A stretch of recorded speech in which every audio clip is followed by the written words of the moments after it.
Alright guys, I am back with my review of this week's TNA Impact Wrestling for October 24th, 2013.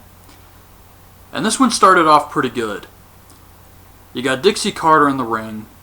She's got the ring set up for AJ Styles. It says, "Welcome back AJ." She's got a lot of his merchandise around, a big picture of him. So she's trying to get on AJ's good side. And AJ comes out and she says, "AJ, look what I've done for you. I got you a fancy dressing room." And then she reveals this car she bought him. And AJ says, "It's not going to be that easy." And Dixie says, "AJ, just tell me that we can move past this. We'll fly off together and I'll cancel this rematch against Bully Ray." And when she says that, Bully Ray comes out. And he says that he wants his rematch. AJ got lucky, and it was Earl Hebner's fault that he lost to Bound for Glory. And AJ says, "Well, I don't have to give you a rematch because I'm not under contract, but I want to defend the title. So I'm going to kick your ass later." And Bully Ray takes a cheap shot. He beats up AJ, beats him with this big metal thing, and he's about to put him through the table, and then Mr. Anderson returns. Now I thought this was really good stuff. Anderson runs out, beats up Bully Ray runs off, and then Anderson cuts a promo. And I have to ask, was this motherfucker drunk? I think he may have a serious drinking problem because he comes across as drunk and has been for like 2 years now, I think, whenever he's cutting promos. But he cuts a promo about how the fans and the boys in the back, everybody's sick and tired of Bully Ray. And then Dixie Carter comes out, and she has security with her. She tells security to go arrest Mr. Anderson and kick him out of the building. And security gets in the ring. Anderson says he likes being arrested, so let's have some fun. He fights off 2 guys who are probably local wrestlers. And then the Atlas security guys are in the ring. And this looks so stupid because they're trying to grab him, and he's not moving, so they're just like doing this thing. But there's no reason to.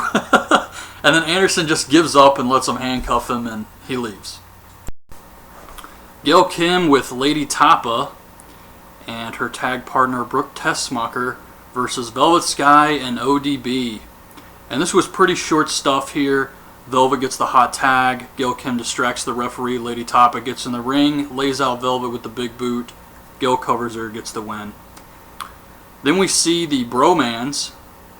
And Robbie E says they're going to have a CeleBROtion, and then he starts putting on some hairspray and just going BAM! BAM! This shit was ridiculous. EC3 comes out, and I gotta say, this guy has one hell of an entrance. I mean, they went all out with this guy. What's that? Trouble, trouble, trouble, trouble. But he comes out, and we see his opponent is Dewey Barnes. And this guy was kind of like a cross between Barrister Artie Evans and Bob Backlund. But Dewey Barnes did get some offense in. However, EC3 hits the headlock driver for the win, and Dewey Barnes sold this shit like a champ. So EC3 wins, and then he says he's a Carter and the world needs us. Sting and Magnus make up backstage, so they're friends again. And then Kurt Angle comes out, and he says he declined the Hall of Fame invitation because he didn't feel he was worthy, and he will take his place in the Hall of Fame when he deserves it. And he starts talking about Bobby Roode and their match at Bound for Glory, and Roode comes out, and he says the real reason Kurt Angle declined the Hall of Fame invitation is because he knew he couldn't beat Roode that night. And Kurt Angle challenges him to a match. And I really like this because Roode didn't back down from the match. He wanted to fight Kurt Angle, but he said he can't because, Kurt Angle isn't medically cleared. He tore the cartilage in his knee at Bound for Glory. So Kurt Angle says, "Well, I may not be medically cleared to wrestle, but I can still fight." And he attacks Bobby Roode, and security comes out and breaks it up. Bully Ray tells Nux and Garrett to go down to the jail and make sure Anderson cannot post bail. How in the hell are they supposed to do this? Then we see Dixie Carter on the phone with someone, and then it's time for the CeleBROtion. Now, this was awesome. I really liked this. They got some DJ out there and some champagne and protein bars. And Taz keeps calling this guy DJ Salami. And he really thought this joke was funny because he just keeps saying it over and over again. That's DJ Salami, TNA. And the bromans get interrupted by Storm and Gunner. They come out. Storm cut a great promo. We made fun of Robbie E's jeans. And he drinks their champagne. And he says next week they're going to kick their ass. This causes Bad Influence to come out. And they cut some promos here. Christopher Daniels was pretty good. And then they all just start fighting. And this causes Joseph Park and Eric Young to run out. And this was hilarious because Joseph Park is like the bumbling fool. He's the simpleton. He doesn't know how to wrestle, but he tries hard. And Joseph Park gets in the ring, and Christopher Daniels hits him in the head with a champagne bottle. It's like the nicest guy gets hit with a champagne bottle, and he gets busted open. At least the blood looked real for once. And he snaps, he choke slams Jesse, and then he goes after Bad Influence.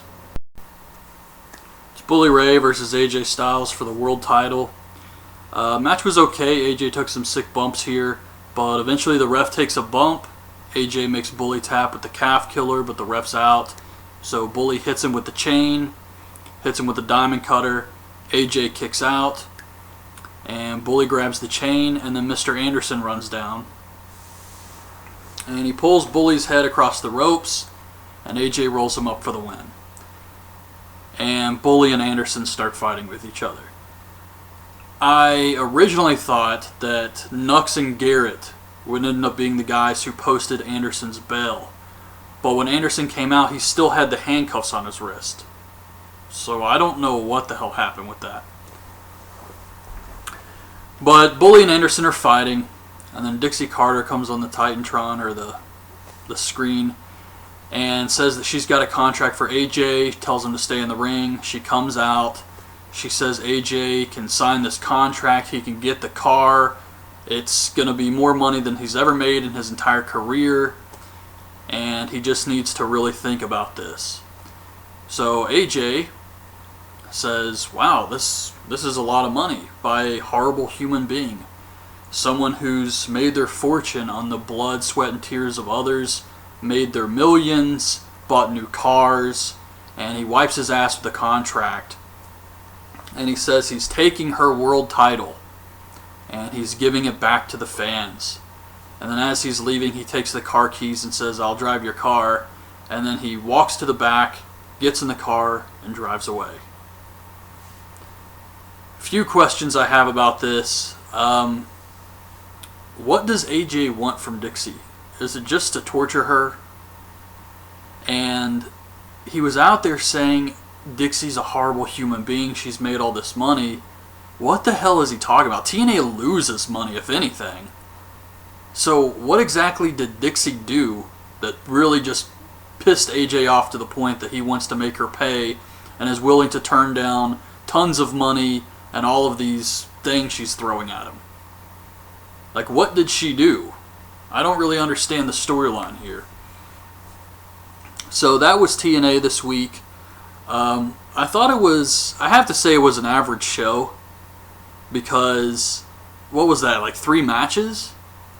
Knockouts match, Ethan Carter versus Dewey Barnes, and AJ versus Bully Ray. 3 matches, unless there's one I'm missing, but even then, that would be like, what, 4 matches on a 2-hour show? So, I mean, that was, it was pretty disappointing wrestling-wise. It did have some good stuff. I like the CeleBROtion and the Kurt Angle, Bobby Roode stuff. But yeah, just wrestling-wise, it was a pretty average show this week. That's pretty disappointing for a 2-hour show to have 3 matches. But yeah, that was the show this week. Hope you guys liked the video. Leave your thoughts on this week's show in the comments, and thanks for watching.